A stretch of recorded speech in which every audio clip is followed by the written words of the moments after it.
Today on Two Guys, Two Minis, timing chain action. We're going to be doing the timing chain on my R56 here. The reason behind it is it made the death rattle noise a couple months ago, but it hasn't really ever done it again since then, and it hasn't been a problem, but I don't want to let it become a problem, you know, causing engine failure or some mess like that. So basically my plan is to jack the car and then remove all of the other stuff before really getting into the engine. I'm going to leave the valve cover on until like the last minute. So we'll be taking off the headlight, the tire, the fender liner, some of the intake piping and stuff over here. We'll just kind of see, you know, what needs to get off for access to all the stuff there to remove the timing chain components. So the car's jacked up. Let's get started taking off the wheel and the fender liner.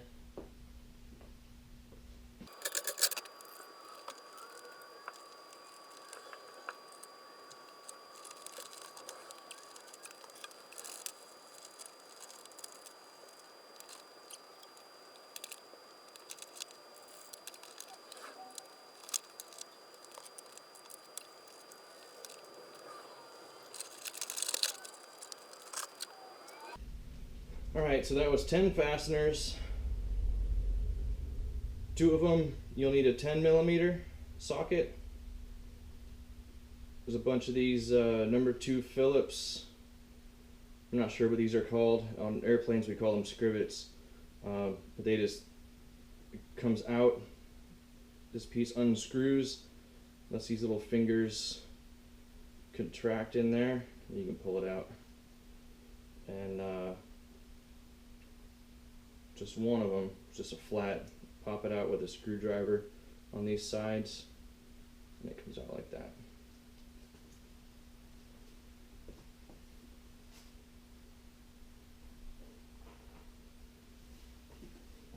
Oh, and 2 screws were T30. So, classic mini right there. Number 2 Phillips, T30, 10mm, and a flat screwdriver, just for that one fender liner.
Four 10mm, clip on the back, simply squeeze.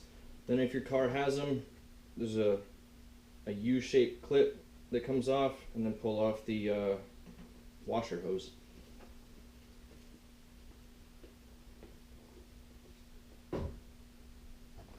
So with the headlight and the fender liner out now, the next step for me is remove the radiator support.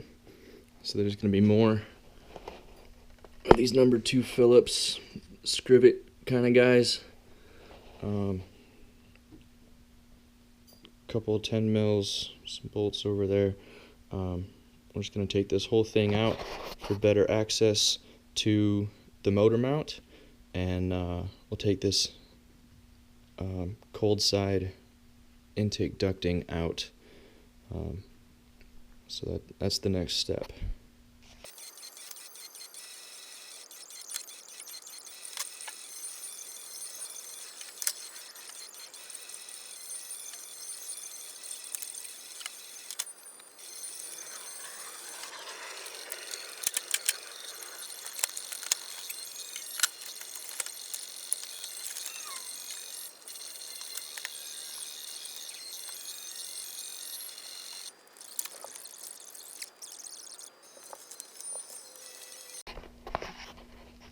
For the lower hose, man, it's way too dark in there.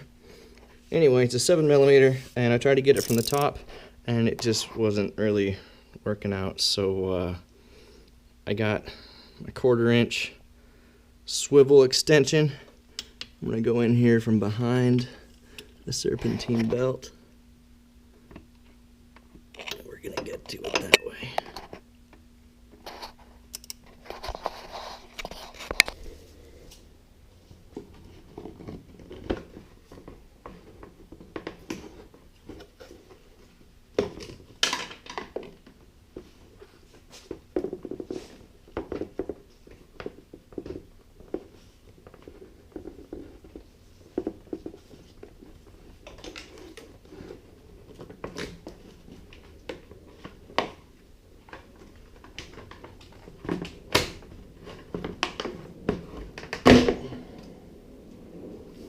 The camera died, so let me catch you guys up to where I'm at. I got this guy out and actually replaced that lower boot on that's a blue forge one that I had from the last car. There was a hole in the other one. Looks like somebody got it with a screwdriver or something, I don't know. But that was certainly a boost leak, and that's not awesome. So that thing's gone, and we got that new silicone one on there too. So the airbox is out, and I probably didn't have to take it off, but it's not very hard, and it's gonna make life easier, I think. The timing chain tensioner is right here, and it's a 27mm, so just having the airbox out of here is just easier. And then I removed the last cold side pipe right here, and that thing is a bear to get off. Luckily I've installed that NM1 not too long ago, so it popped off pretty nice. But taking off the original factory one as well as the factory unit down there, man, such a challenge. They're just nasty, stuck on, been on there for almost a decade. So yeah, that sucks. All right, so anyhow, I also got off the serpentine belt, and the way you do that is with this thing right here. You pull it out of its little housing, pull it out like that, and then it moves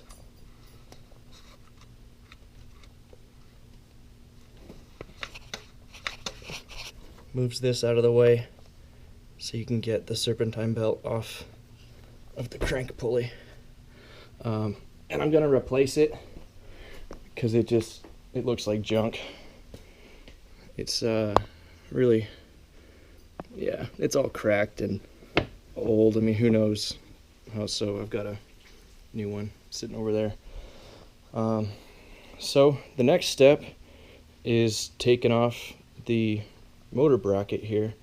I've broken torque on them already, and I've got my jack. I thought I had another jack. I don't really like leaving weight on the hydraulic one, but it's just a little bit of the engine weight, not the whole thing, so I think it'd be all right. Anyway, got some blocks in there to protect the oil pan, and that's going to support the weight once this mount comes off.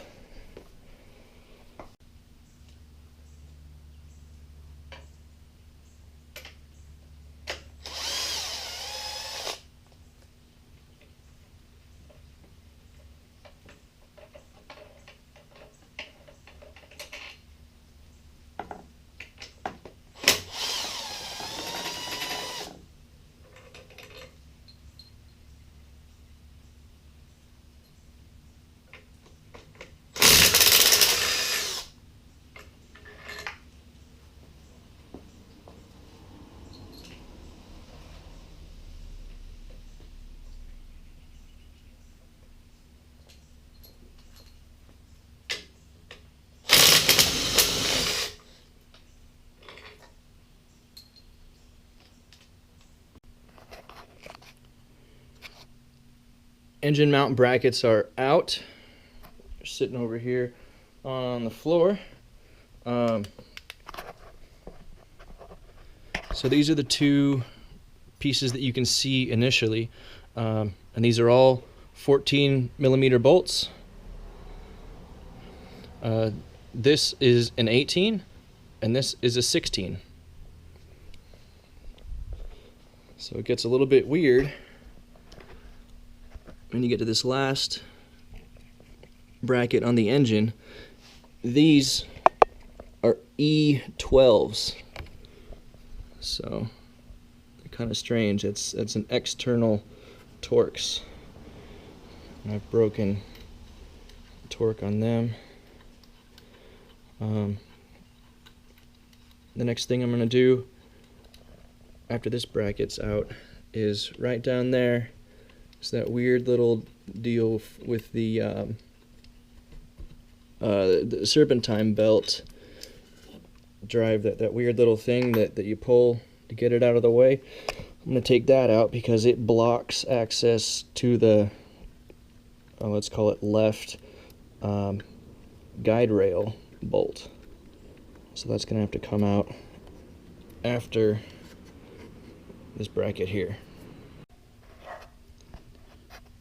Alright, so this little whatever, I don't know, water pump drive gear thing, I got it loose, but then I realized that it can't come out because the crank pulley's in the way, and there's no room for the top. It's impossible. So we're gonna take out these 3 E10s right here on the crank pulley.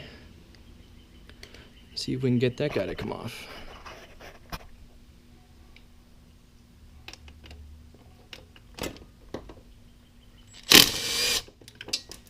Oh yeah.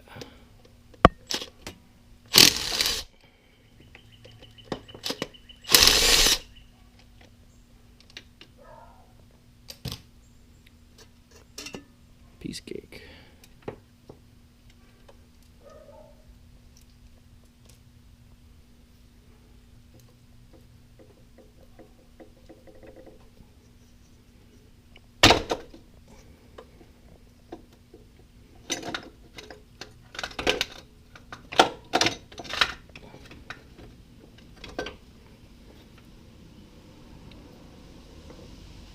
There's the crank pulley. There's this thing, whatever it's called.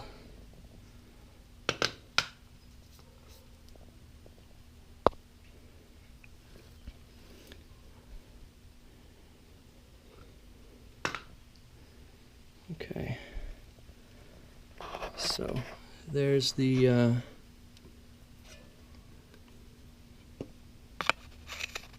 crank hub, or whatever, and I've got a new front main seal for that. It's leaking just a little bit. The valve cover's leaking, so there's oil all over this thing. But anyway, those are the two timing chain guide bolts that we had to get to. Those are the two lower ones. And there's the upper one right there that other bracket had to come off for. So I'm gonna go read the manual a little bit, and we're gonna see if I can take that hub bolt out just yet. Probably not. Probably take the timing or the valve cover off next. Time to remove the valve cover. So we'll start in the back.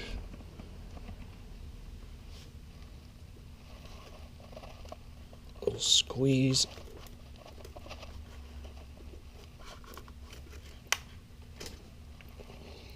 There you go.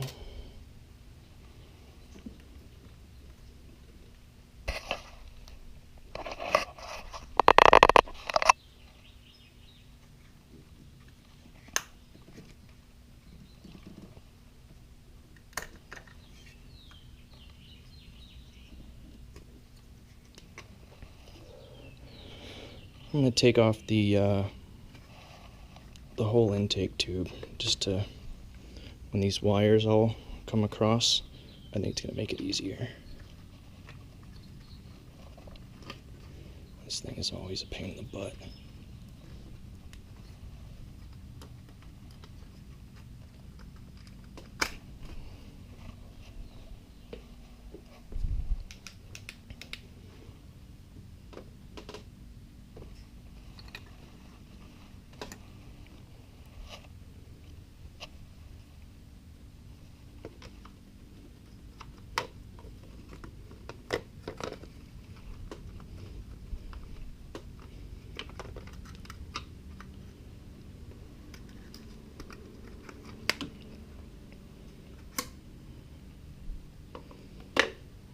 There's 2 tabs. Usually get away with just 1, but yeah, it's a hassle.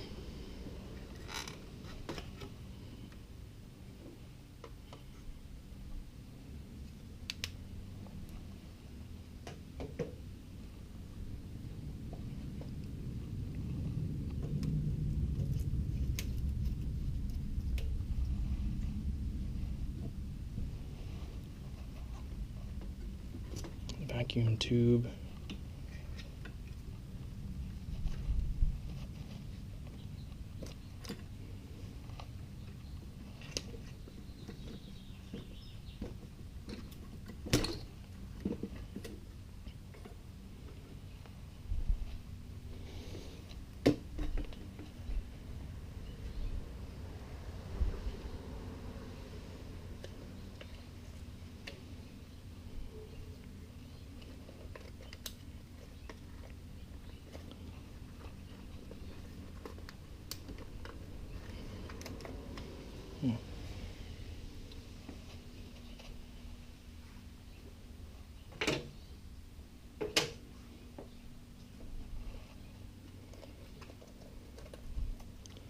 It's that little ground wire nut.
It looks like we're pretty good. While I'm up here, take you out.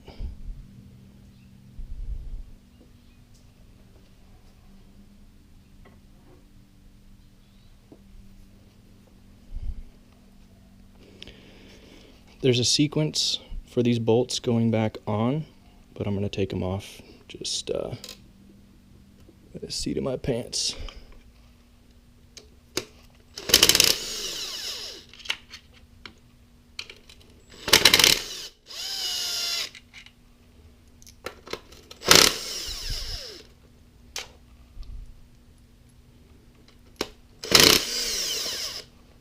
$10mm, by the way.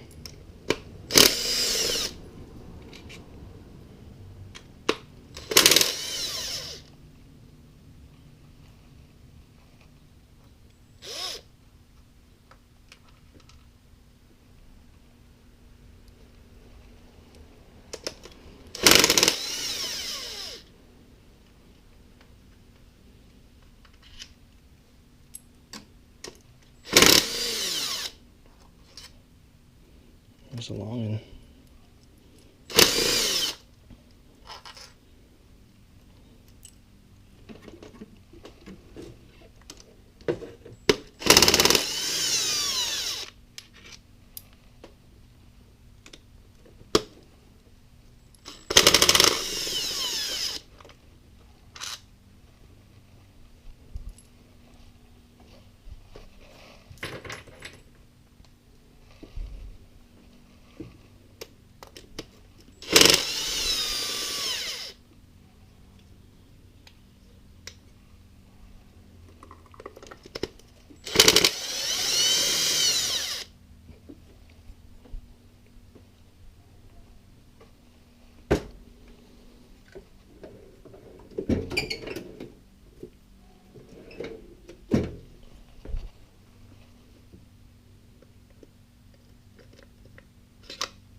Alright, the two gross ones go in the middle. Remember that. Now.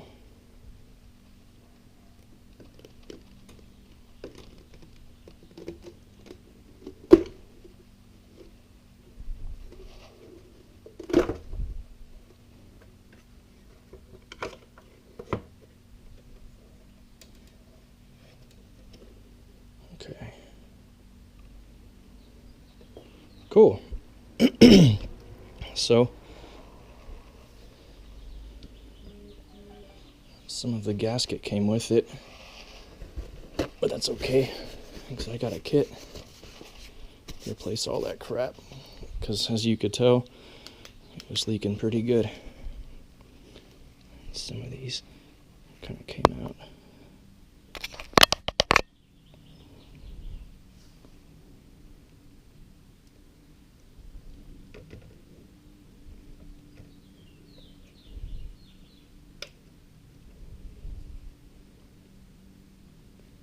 Still feel rubbery. Not too bad.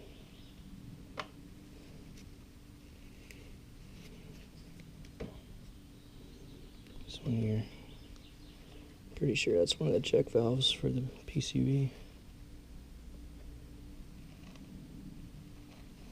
Yeah. Cool. And my upper guide rail is still intact. Good news. Looking down in there, I don't see anything immediately looking nasty. But like I said, I did hear the noise, the death rattle. I don't play no games, so this thing was getting changed. The car has about 78,000 miles. So it's right in there in the range for having to have this done. And you know, I'd much rather take some time now than deal with a lot more time and a lot more money later. So, looks pretty good. My last car, there were some stress fractures on the cam lobes, and these look good. It's kind of like lightning bolts. That's what it looked like. See, that one's got. It's got a little bit of something on it.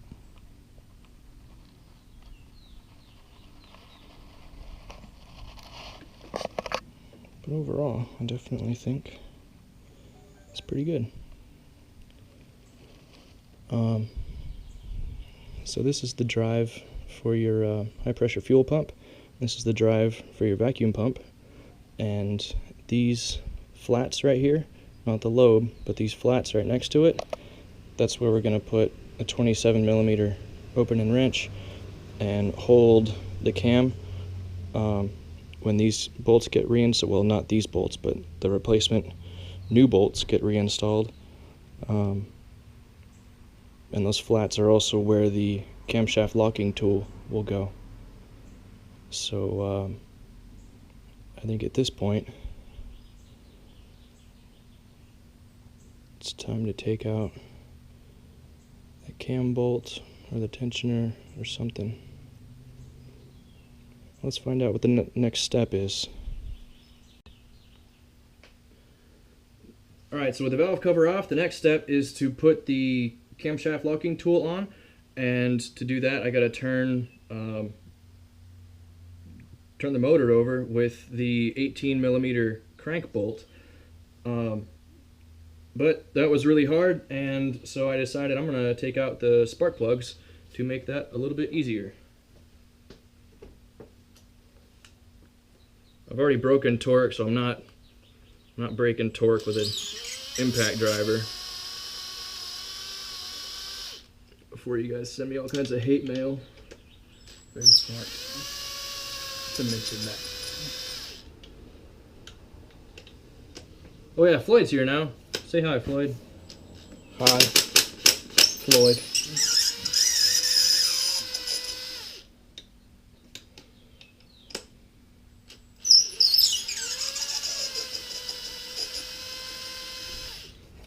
Came here with my bells on. I'm ready to roll.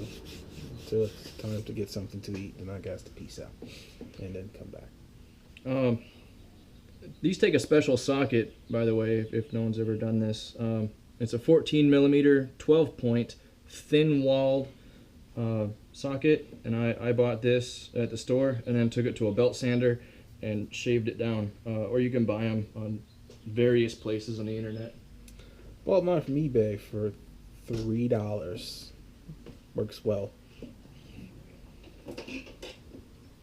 And I don't have like a nifty magnet or anything, so mechanical fingers to the rescue. It's actually the first time these things are coming out. They look pretty shitty.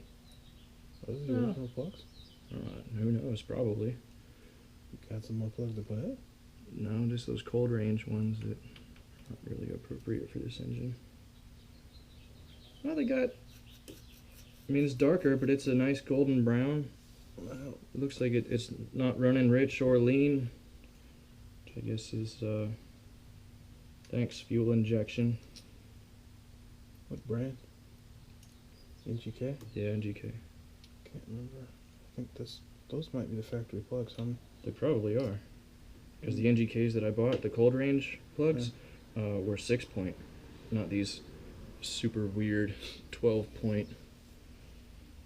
Yeah, BMW you know, you shits. replace BMW plugs every 30K, so Yeah. whenever you get around to it. Yeah, that's it's on the list.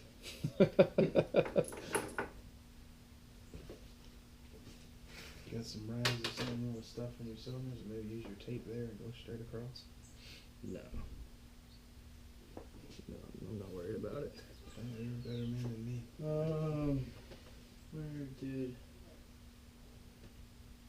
Done this too much. Where did everything go? Alright, it's gonna bother me. Please put something in there. Cover that up. What are you looking for? My ratchet that I had.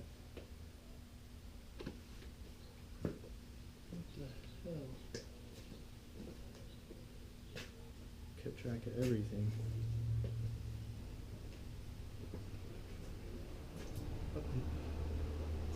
This is we do a time lapse of the video for how long it took for us to find his ratchet. Got it. Got it? Yeah. It's back where it belongs. No, please put something over your cylinders. I've seen some strange stuff on my ears, and I don't want that to happen to you. Alright, so viewed from the right, that's where I'm standing. These engines turn clockwise. So now we're going to line up. Try to line up anyway. The intake and exhaust. Here comes one. You should point straight up, and they're just about there. Exhaust, intake, and these flats are just about vertical. So it should be in the proper position now. I'm going to start with the flywheel pin on the bottom side, and then we'll put these cam locks in, and assuming everything's lined up, then we can start taking apart the timing assembly. Thank you, Floyd. Hey, I've seen a Pebble end up in a BMW, and for the life of us could we not figure out what was wrong with it. To this day we still know how I got in there. Alright, so this is what the crank locking tool looks like when it's installed. Boy, this was a pain in the butt. What a pain in the butt. So I'm going to go up top and show you the, something to note. It's installed about halfway. So, well, it's installed all the way, but it goes in about half of the length of the bigger pin. Alright, so what that means, it's a little pain in the butt, one-handed. Anyway, there's this big pin, and there's a small pin on the end of it, and it goes about halfway on the big pin. So we did this first.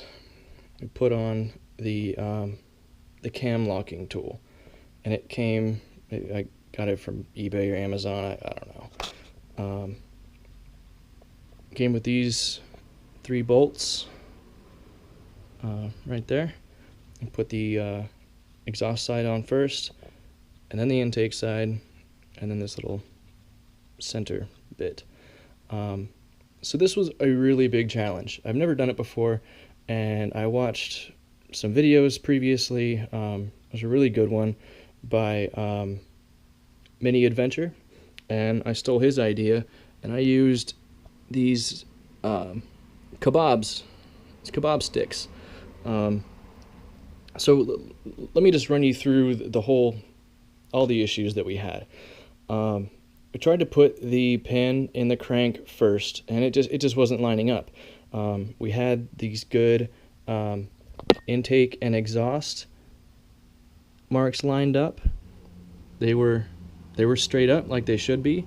The flats for the locks were straight up like they should be, and that pin just would not go in. So I ended up using like 230 grit sandpaper and just spinning that thing around in my hand for like 15 minutes. It was just too big to fit in the hole down on the side of the engine. So that was one aggravation. The second one was we couldn't decide if it wasn't going into the hole far enough, or if it was the right size to go in but blocked by there not being a hole in the flywheel. So put these kebab sticks in there, and that's when we found out that it was off, right? So the cam rotates once for every 2 of the crank, right? So the cam goes twice as fast as the crank. So we were good up top. The intake and exhaust marks were straight up, but the crank was upside down. So we didn't figure that out until we put the kebab sticks in. So thank you, Mini Adventure, for the kebab stick idea. So then we spun the engine all the way around, and got it all lined up. But it was, so if you're going to do this yourself, let me tell you, use some sticks, or Mini Adventure use some wire. Just use something so you know when the crank is flat and all 4 pistons are halfway down on their stroke. They're all equal. Secondly, put the cam lock on first, and then go down to the crank. Don't try to do the crank first. Man, we were messing with that for a long time. So long, in fact, that Floyd left. He had to go get food because he was hungry. So it's taken like a minute, and it's not been all that pleasurable. But anyway, it's all locked, it's all aligned, so now we can start to disassemble the timing system, get this chain replaced and all the other stuff that's getting replaced, and we'll get this thing back together tonight. So yeah, let's get to it. So it's going pretty well. I wanted to show you guys what I did to the crank locking tool. It was a little bit too big to fit into the motor housing, so I basically just took some sandpaper and spun it around and spun it around and spun it, and just kind of shaved it down until it fit. I guess, you know, that's what you get for buying Amazon stuff and not the official mini kit. Anyway, so that's just a quick mod that I had to do to that, and it worked great. After all the other trouble we had getting it into its reference position. So I've pretty much got everything taken apart, basically. What's left is the guide bolts and the guides. The chain is still in there, and the hub, the crank hub, that bolt is kicking my butt. So I've lost my assistant that was using the brakes with it in 5th gear, like the manual says you can do. So I'm going to make a crank holding tool out of this. And what that's going to do is it's going to hold onto the crank hub so that hopefully I can get enough leverage with a breaker bar or something, I don't know, something. I can do it by myself anyway. I can brace against this and pull on that bolt without turning the crank, and hopefully that'll work. So to turn this piece of aluminum into a crank holding tool, I'm going to lay the pulley on it, mark out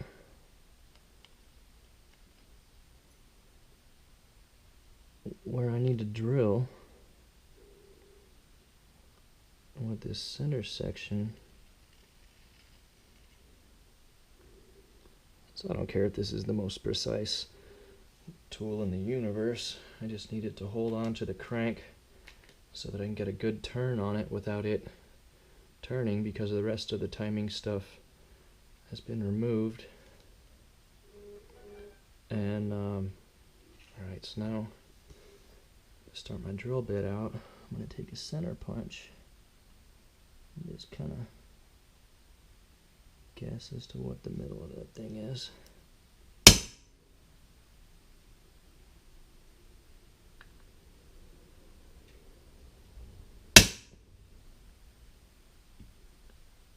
Gotta love how soft aluminum is, right?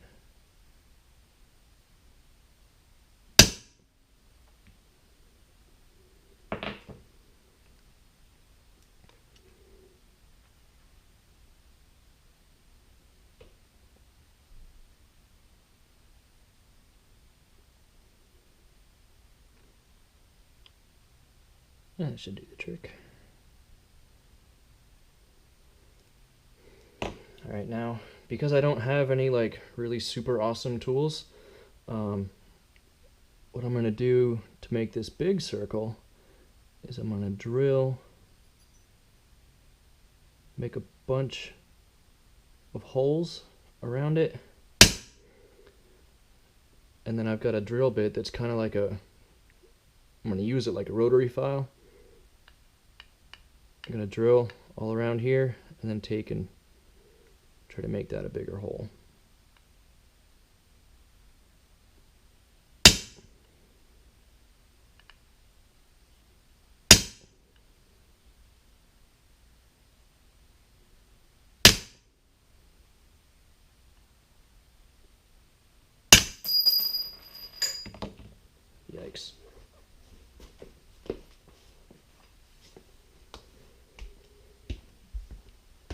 I've got the camera right here, so I'm trying not to hit it, but still trying to be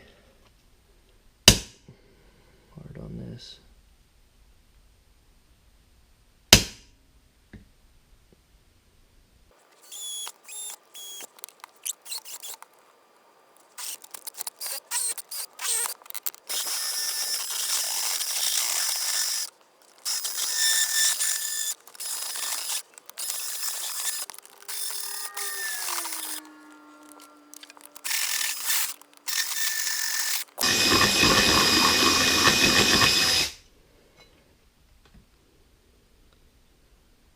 Oh, that looks pretty good. Yeah. As long as it works better than it looks, we'll be in good shape. Okay, so this is the crank holder tool. It worked, so that's really great. That bolt is torqued to infinity. I mean, wow, that thing was crazy. So now we're going to remove the... before we remove the crank holder tool, we have to remove this bolt. And the reason it's so tight is because there's no keyway or anything regular on there. So once, I already broke torque on it, but once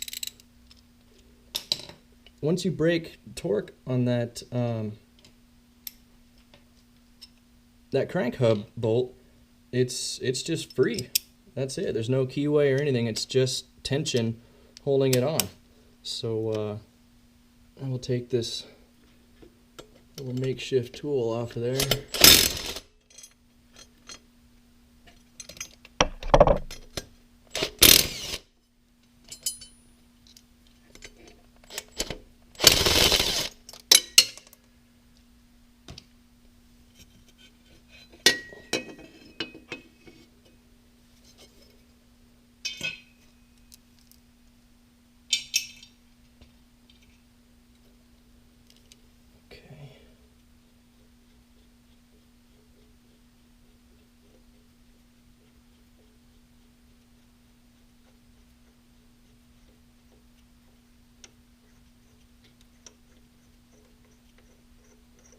This is another torque to yield bolt, so I'm going to keep this washer. Nope, it's attached. So I'm going to throw this whole thing away and use a brand new one. Let's see if this crank hub will come out nice and easy. It's pretty cool. And there's all the chain and everything all balled up in there. So maybe I should have done this first, but I'm doing it right now anyway. Here's the guide bolts. I might need to get out a regular size.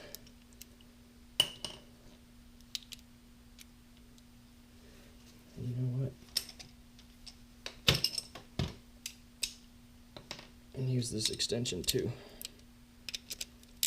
Might make life easier. It's got a wobble on the end of it.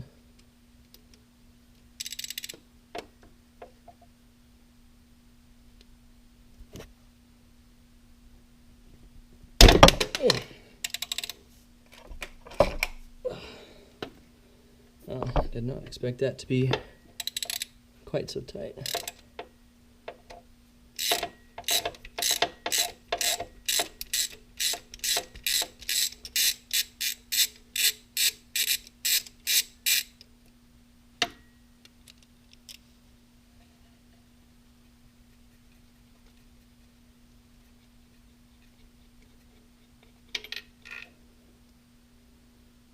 There's one.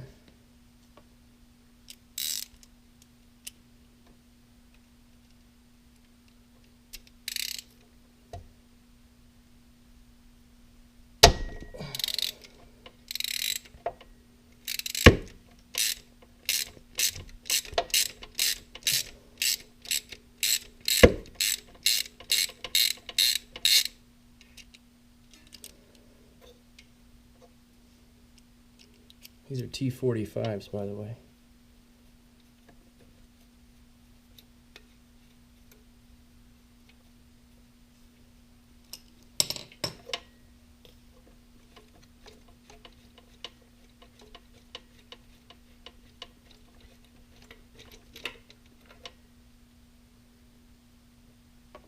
Cool. Now all that's left is the upper guide bolt, which is also T45. Okay, so with everything removed, the timing chain, crank sprocket, and guides should all come out in one happy family. Look at that.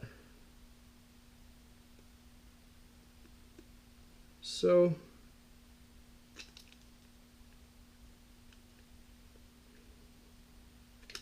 if we look at it,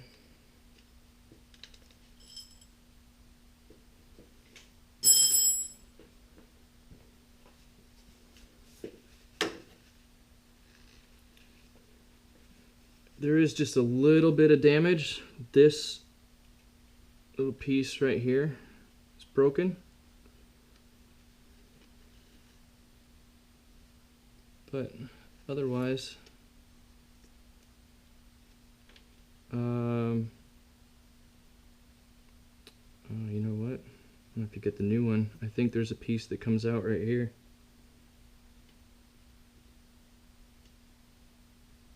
So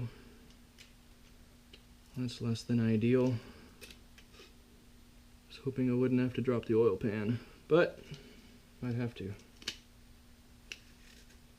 Let's see.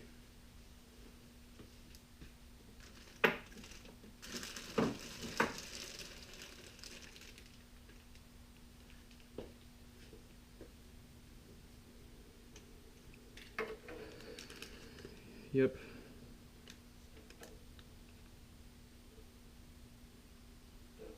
Everything else looks normal, but there's a little tab that sticks off right here. Just like this on the other side. And it's broken. It's gone. Otherwise, it's in pretty good shape. So, like I'd said previously, I only heard the death rattle one time, and it was on a cold start during the winter. So, you know, not the end of the world, and it's certainly not the winter time anymore, so I've taken my time getting around to it. Like, I wasn't all that concerned with it, just because of, you know, the conditions, it being so cold. And it only did it that one time. My last car, it did it every startup for a couple of startups. I didn't let it go too far before I took it to Mini and had them do this job themselves. I really enjoyed doing this myself. I saved a whole bunch of money, and I got pretty familiar with my car. I've never taken the engine down like this before. And it's been pretty cool. So I'm gonna throw this thing in the garbage and get set up for the reinstall.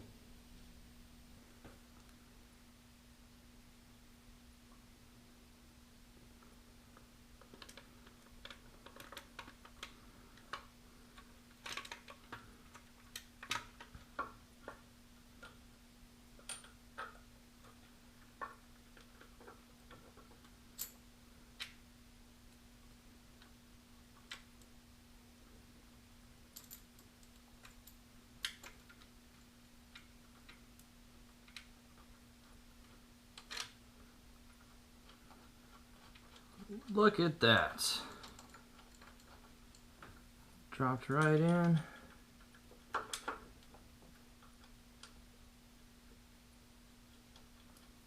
Got some new bolts. And, well, Everything here is new except for the Vanos unit, as a matter of fact.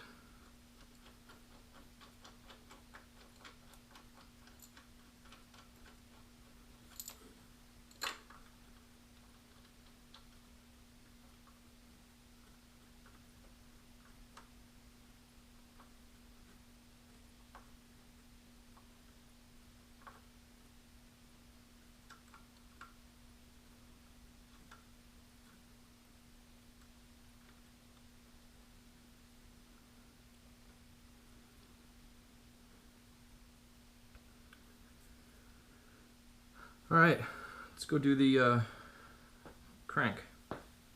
So the first step is to reinstall the crank pulley, or I'm sorry, the whatever the hell this thing's called.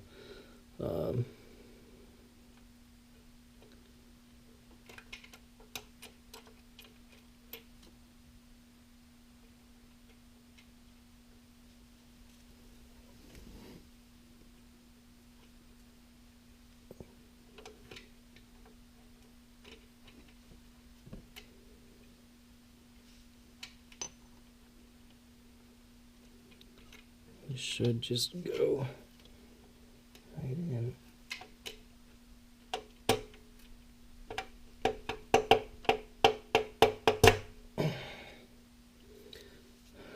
Okay.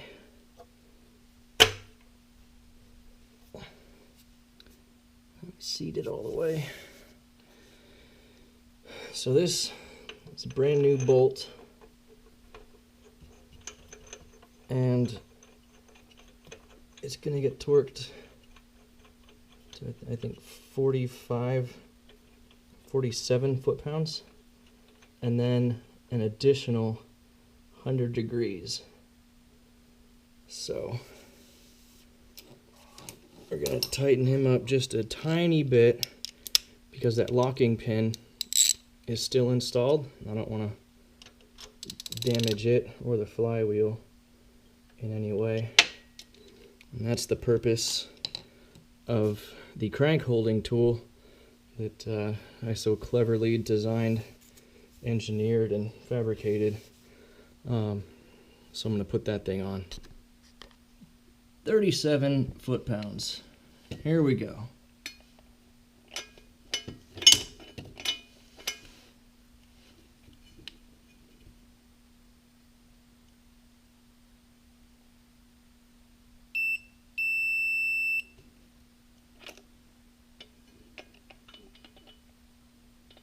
Okay.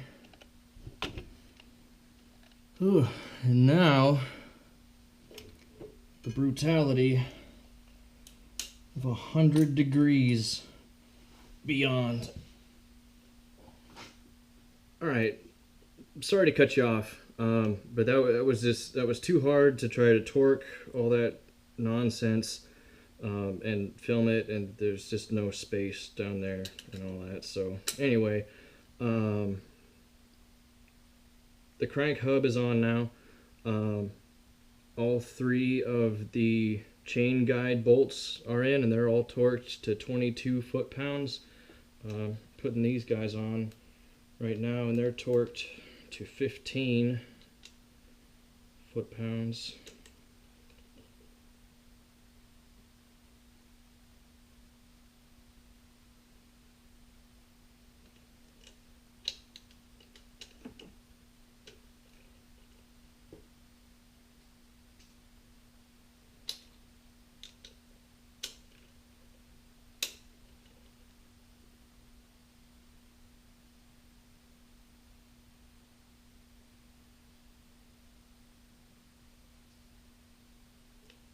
Pretty weird.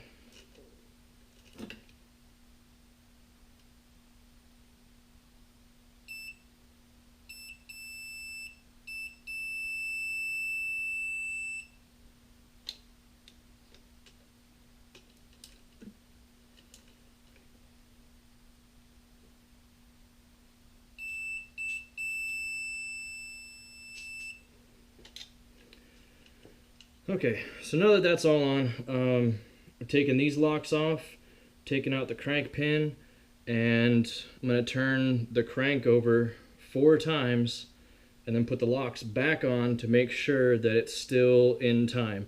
If that is successful, if that checks out, then we're good to go, and we'll put everything back together. So good luck to us.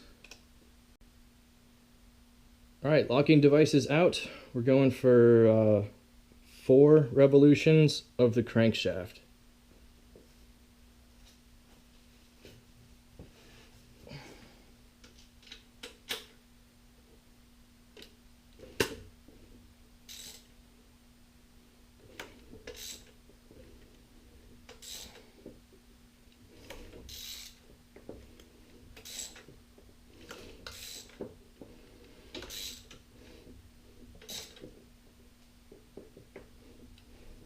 There's 2.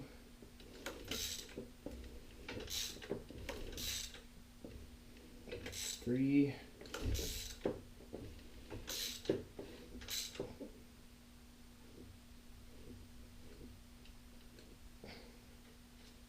That's about 4.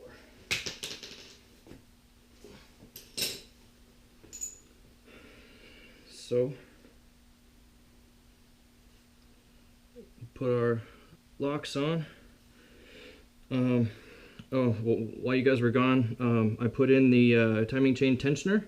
So this guy's at full tension now. And I have not torqued these guys, just in case this is off. I didn't ruin these bolts. They're one-time use, you know. That was another tip from Mini Adventure. So yeah, we'll see if this thing lines up. So the intake side is 15 foot-pounds and then 180 degrees. That's 15 foot-pounds, are you kidding me? Okay. So now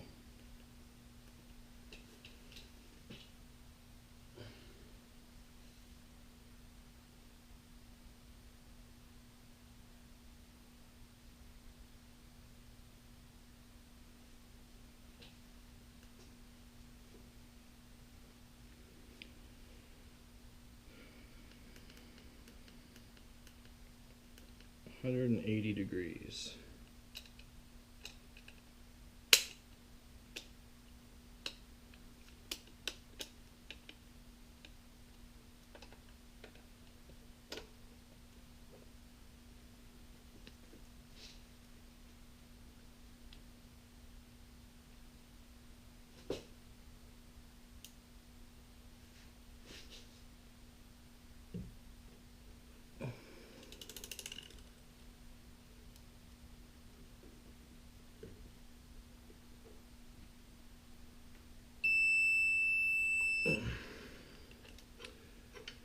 All right, 180.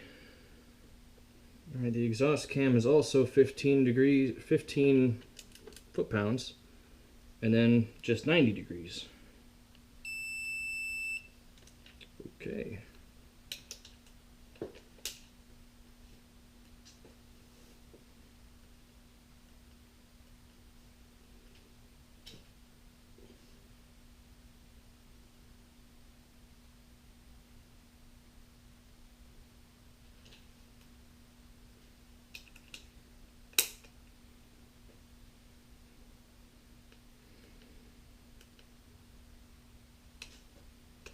Okay.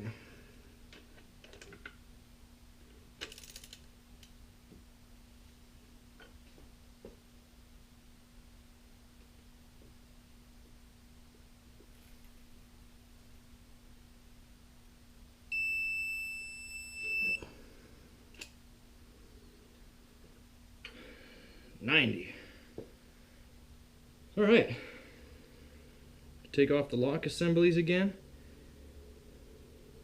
Replace the seal on the valve cover. Put the harmonic balancer back on and all that junk. Yeah, man. Getting close. All right, so we're all wrapped up. I got kind of sick of filming by myself and working on this, and I wanted to get it done. It's probably been like, I don't know, 15 hours or something like that. So it's all buttoned up except for the fender liner and the tire. But I don't really care about that right now. I want to start it and see if it works or if it doesn't. Fingers crossed.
Well, it worked.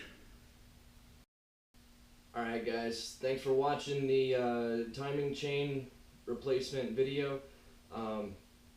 That was one of the bigger things that I've done to the car, and it was good. It was a learning experience. So I wanted to share just kind of some afterthoughts. I've put some miles on the car now, and everything seems to be holding up just fine. So I just wanted to share a couple little bullet points, things that I took away from the whole thing. First and foremost, take your time.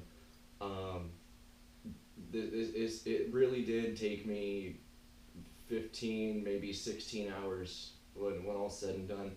And it probably would have been faster if I weren't trying to film the thing, and do it by myself and all that. But just take your time, do it slowly, be methodical and everything. I had a Chilton's manual, or Haynes manual is what I have. Whatever. Just pay attention to your work instructions, and it should go all right. But just take your time. Maybe split it into a 2-day event. I tried to just bang it out all in one shot, and I kind of wish I had done 2 days in hindsight. Something I wanted to do was the plastic cold side pipe. I wanted to coat that or put some foam on it to kind of insulate it from heat with some aluminum tape, and I totally forgot about it because I was in a rush to get it back together and have it all done in one job. So had I split it up into 2 different days, I would have had more time to do those kind of little things that I thought about doing, and then when it came down to it, it just slipped my mind, and I didn't do it. So that the crank holder tool, the one I made was, it sucks, but it got the job done. You can buy them online, so I would do that. I wouldn't suggest trying to use the what the manual says with a stick shift. Put it into fifth and hold the brakes. Just don't even do that. That sucked, and it didn't work. It was stupid. Just buy or make a crank holder. It'll make it way easier. Just do that. And then using sticks or whatever the case to find the piston locations. As we were trying to figure out how to put the timing thing on properly, Having never done it before, we didn't really have anything to go off of, so we were just kind of stabbing in the dark until we figured something out. So using the sticks to find out what the pistons were up to really made things a lot easier, because the camshafts and everything looked like it was in the right configuration, but the crank was actually upside down. So had we done the sticks sooner, we would have known sooner that we were wrong. But I still don't think that tool would have fit into the bell housing without having taken it down with the sandpaper, Scotch-Brite, and all that stuff. So those are basically my 3 really big bullet points that I would totally recommend to someone else trying to do this by themselves. It'll save you a whole bunch of money. I think the dealer charges 10 or 12 hours labor to do this, and that's big monies. So I would certainly encourage anybody, you can do it if you got some know-how, and you can follow work instructions. You can do it, but take your time and be smart about it. So again, thanks for watching 2 Guys 2 Minis. Thanks for watching the timing chain video. Like it, subscribe to the channel for more cool stuff. Minis on the Dragons coming up, so we're gonna have some things going on with that. And if you have any questions or comments, feel free to leave them in the comments below. And you can also email us. We'll put our email in the description. So thanks, guys. Stay tuned for the next one.